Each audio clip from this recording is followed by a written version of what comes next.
US dollar death cross looms as US rate cut hopes soar ahead of Powell's speech. Welcome to the ANDIKA Bulletin for Tuesday, 10th of January 2023. So, US final conditions continue to ease since the Fed minutes specifically warned against unwarranted easing of financial conditions.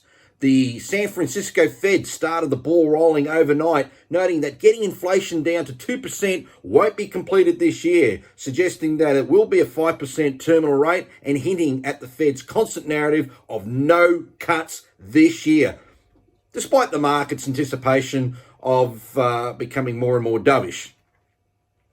Also, one of the other Fed members jumped on overnight saying this particular member favours rate hikes up to the 5 and 5.25 mark, and then I'll hold pretty much through 2024.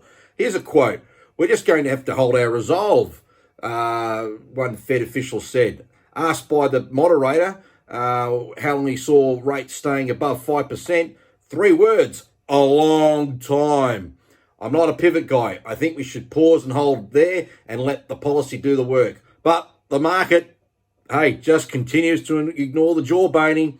So New York Fed inflation expectations fell overnight with a record drop in the used car index, both of which should be dovish for the markets and in theory giving the Fed more room to pause. But it appears the double speak coming from Fed members basically just tried to counter what Powell's going to talk about in his message tomorrow to the market.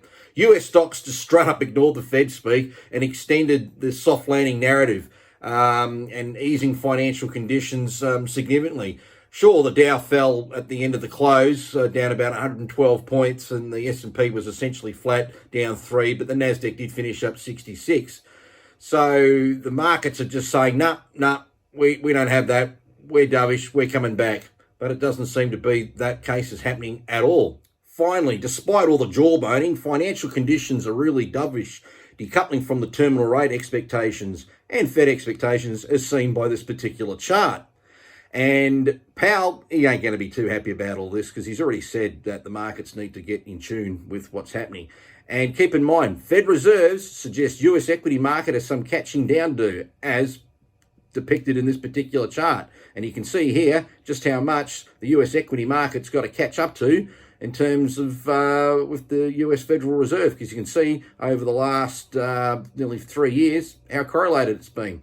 Anyway, guys, that's where we're at. Just a very quick wrap. So enjoy your Tuesday, take it easy, and we'll be back later in the week. See ya.